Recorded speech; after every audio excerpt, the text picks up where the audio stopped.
बिस्मिल्लाहिर्रहमानिर्रहीम। अस्सलाम वालेकुम डियर स्टूडेंट्स, मैं हूं प्रोफेसर अज़मत अली और आप देख रहे हैं मेरा चैनल मैथ्स फॉर यू। आपको स्टैटिस्टिक्स की क्लास में वेलकम। जैसे कि आप लोग जानते हैं कि हम स्टैटिस्टिक्स रिटन बाय शेर मोहम्मद चौधरी साहब, उनकी बुक में से chapter number 10 simple linear regression and correlation जो है इसके ऊपर डिस्कशन कर रहे हैं। लास्ट लेक्चर में मैंने कोरिलेशन कोफिशिएंट क्या होता है उसके ऊपर डिस्कशन की थी, उससे रिलेटेड फार्मूलाज को डिस्कस किया था। आज के लेक्चर में हम प्रॉपर्टीज़ ऑफ कोरिलेशन कोफिशिएंट जो हैं इनके ऊपर डिस्कशन करेंगे। This lecture is very important with respect to your final exam. आपसे प्रॉपर्टीज़ के मतलब लाजमन काफ़ी चांस होते हैं, पूछा जाता है। तो आज के लेक्चर में हम डिस्कस करते हैं कोरिलेशन कोफिशिएंट की प्रॉपर्टीज़ को। कोरिलेशन कोफिशिएंट की पहली प्रॉपर्टी जो आपने पढ़नी है वो है जी सिमेट्रिक प्रॉपर्टी। सिमेट्रिकल कह लें या सिमेट्रिक प्रॉपर्टी कह लें, एक ही मतलब है। सिमेट्रिकल प्रॉपर्टी कह लें या सिमेट्रिक प्रॉपर्टी में क्या है, correlation coefficient is geometric mean between two regression coefficients। आपका कोरिलेशन कोफिशिएंट जो है ये दो रिग्रेशन कोफिशिएंट्स का ज्योमेट्रिक मीन होता है। That is R is equal to, अगर आपका पहला रिग्रेशन कोफिशिएंट है B X Y, regression line X on Y के लिए, and second is regression coefficient for the regression line Y on X, then R is equal to B X Y into B Y X. इस property से related और एक और अभी property आएगी, इन दोनों को मिलाकर एक बड़ा इंपॉर्टेंट क्वेश्चन है। जब मैं ज़माना तालिब इल्मी में था तो मैंने एक जगह पर एमएससी गवर्नमेंट कॉलेज यूनिवर्सिटी में एमएससी स्टैटिस्टिक्स के लिए अप्लाई किया। तो वहाँ पर जो चेयरमैन थे उस वक्त, तो उन्होंने मुझसे एक बड़ा इंपॉर्टेंट क्वेश्चन पूछा जो मैं लेक्चर के एंड में आपसे डिस्कस करूँगा। वेरी वेरी इंपॉर्टेंट और बड़ा अच्छा क्वेश्चन था वो, उस वक्त मुझे बड़ा अच्छा लगा और आपको भी लाजमन अच्छा लगेगा। तो मुझे थोड़ा सा उन्होंने ट्रैप किया क्वेश्चन, तो मुझे मतलब एक मरतबा मैं सोच में पड़ गया कि यार वाकई ही क्वेश्चन में जान है, क्वेश्चन थोड़ा सा समझ नहीं आया मुझे उस वक्त, ठीक है। लेकिन बाद में जब मैंने सोचा, ठीक है, तो मैं अभी आपके साथ शेयर करता हूँ। मे भी आपसे भी लाइफ में कभी आपसे कोई पूछ लेता है। नेक्स्ट सेकंड प्रॉपर्टी आपकी कोरिलेशन कोफिशिएंट की ये है कि it is a pure number. Correlation coefficient is a pure number. Pure number का मतलब ये है कि बेटा सेकंड प्रॉपर्टी आपकी pure number, correlation coefficient is a pure number. R is a pure number. It is independent from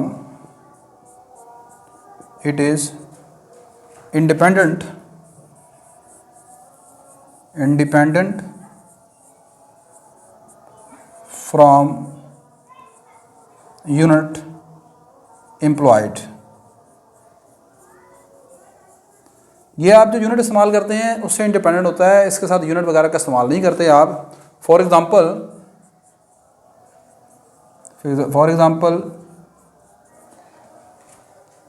if we measure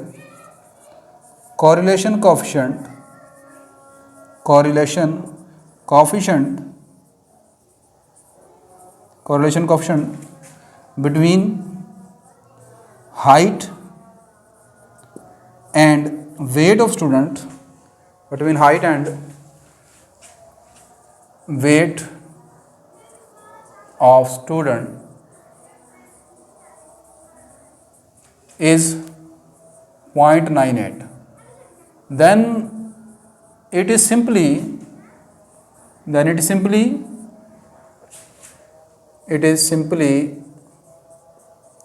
0.98।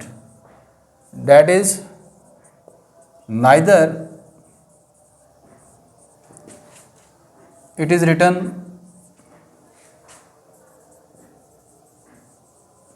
as 0.98 inches nor 0.98 pound। मैंने लिखा जी कि फ़र्ज़ करें कि आपने कोरिलेशन कोएफिशिएंट मेजर किया है height and weight of students के दरमियान और वो आपके पास निकला है 0.98, ठीक है। तो इसको सिंपल 0.98 लिखेंगे, इसके साथ 0.98 kg या पाउंड्स या इंचज़ या फिट वगैरह यूनिट नहीं लगाने हैं आपने, ठीक है, because it is the independent from any unit. सही है। इसकी तीसरी प्रॉपर्टी आपके पास होती है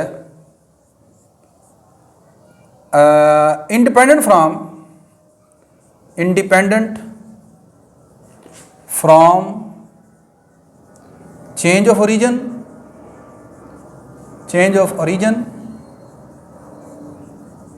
and scale. It is independent from change of origin and scale.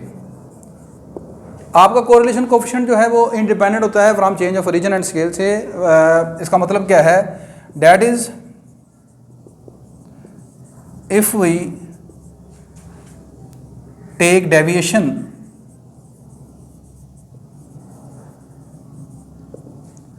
u is equal to x minus a over h and v is equal to y minus b over k।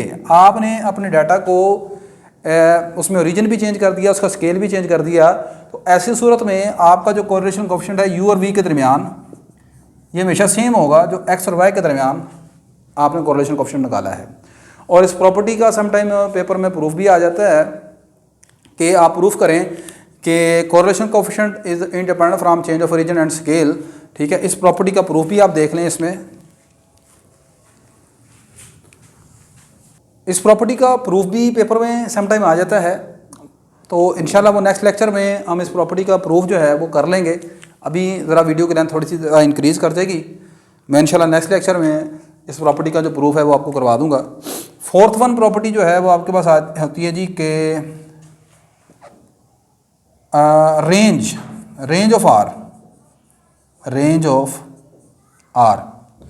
Your correlation coefficient lies between -1 and +1। आपका correlation coefficient -1 और +1 के दरमियान होता है, ठीक है। अब वो जो क्वेश्चन था स्टार्टिंग में मैंने आपको बताया कि मुझसे जो गवर्नमेंट कॉलेज यूनिवर्सिटी के चेयरमैन थे उन्होंने पूछा था, वो क्या था सुने। उन्होंने मुझसे कहा जी कि अब चूँकि ज़माना तालिब इल्मी की बात है, उस वक्त बच्चे के जहन में इतना नॉलेज नहीं भी होता हमारे पास। उन्होंने मुझसे क्वेश्चन ये पूछा कि आप कहते हैं कि कोरिलेशन कोएफिशिएंट की रेंज -1 और +1 के दरमियान होती है। मैं कहा जी बिल्कुल ऐसे ही है। उन्होंने कहा जी कि on the other hand you say that correlation coefficient is the geometric mean between to regression coefficients. मैंने कहा जी बिल्कुल ऐसे ही कि कोरिलेशन कोएफिशिएंट दो रिग्रेशन कोएफिशिएंट का ज्योमेट्रिक मीन है। फिर उन्होंने कहा जी कि आपने chapter number 3 measure of central tendency में ये पढ़ के आए हैं कि कोरिलेशन के geometric mean is always a positive number. मैंने कहा जी yes same. Then how you can say that if R is the geometric mean between two regression coefficient and geometric mean is always positive, then how you can say that R can be negative? How R is negative here? नहीं समझे। उन्होंने कहा कि आप कहते हैं कि correlation coefficient जो है वो ज्योमेट्रिक मीन है दो रिग्रेशन कोएफिशिएंट का। मैंने कहा बिल्कुल जी। कहते जी आप कहते हैं कि R -1 और +1 के दरमियान क्लोज इंटरवल में है। मैंने कहा जी बिल्कुल, यानी R नेगेटिव आ सकता है। मैंने कहा जी बिल्कुल आ सकता है।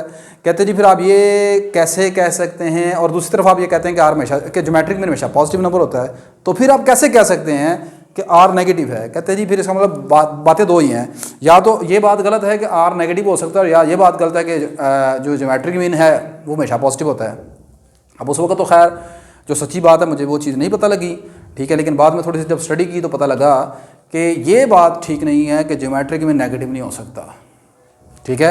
आपने फर्स्ट ईयर मैथमेटिक्स में पढ़ा है, आपके पास अगर सीक्वेंस एंड सीरीज आप पढ़ के आए हैं चैप्टर 6 जो है आपका, उसमें आपने देखा है कि अगर नंबर आपके पास दो नेगेटिव है तो उनका ज्योमेट्रिक में नेगेटिव होता है, ऐसी है। फिर दूसरी बात कि यहाँ पर R का नेगेटिव होना इस बात को नहीं शो कर रहा कि वो ज्योमेट्रिक मीन है। R ज्योमेट्रिक मीन है दो नंबरों के दरमियान, ठीक है, लेकिन यहाँ पर R की नेगेटिविटी को ज्योमेट्रिक मीन के साथ आप इंटर रिलेट नहीं कर सकते। असल में R का नेगेटिव होना क्या शो करता है? R का नेगेटिव होना मिसाल के तौर पर आ रहा है -0.70। This shows that the two variables x and y that is used to here, उनके दरमियान 70% नेगेटिव रिलेशन है। ये मतलब है इसका। यहाँ पर नेगेटिव का निशान यहाँ पर इसकी ज्योमेट्रिक मीन की नेगेटिविटी या पॉजिटिविटी के ऊपर डिपेंड नहीं कर रहा, ये शो कर रहा है उनके दरमियान रिलेशंस को, ठीक है। तो कभी आपसे कभी कोई पूछ ले इस तरह, यही क्वेश्चन जो मुझसे पूछा गया था, तो आप उन्हें कह सकते हैं कि सर यहाँ पर -0.7 का मतलब ये है कि both variables move in the opposite direction and they have a negative 70% relation between them. Clear हुई बात क्या नहीं? So negative answer of R does not impact on property number 1, that is the geometric mean. R geometric mean है, वो अपनी जगह ठीक है, ठीक है। तो आई होप कि आपको ये चीज़ समझ आई होगी और अच्छी भी लगी होगी। वीडियो अगर आपके लिए हेल्पफुल हुई तो लाजमी से लाइक कर दीजिएगा, शेयर कीजिएगा, और दिल करे तो चैनल को सब्सक्राइब कर लीजिएगा। इंशाल्लाह नेक्स्ट लेक्चर में हम एक तो ये जो प्रॉपर्टी आपकी रह गई है इसका प्रूफ देखेंगे, ठीक है, और फिर कोरिलेशन कोएफिशिएंट से रिलेटेड जो आपके क्वेश्चन हैं उनके ऊपर डिस्कशन करेंगे। तब तक के लिए मुझे इजाज़त दीजिए। अल्लाह हाफिज़।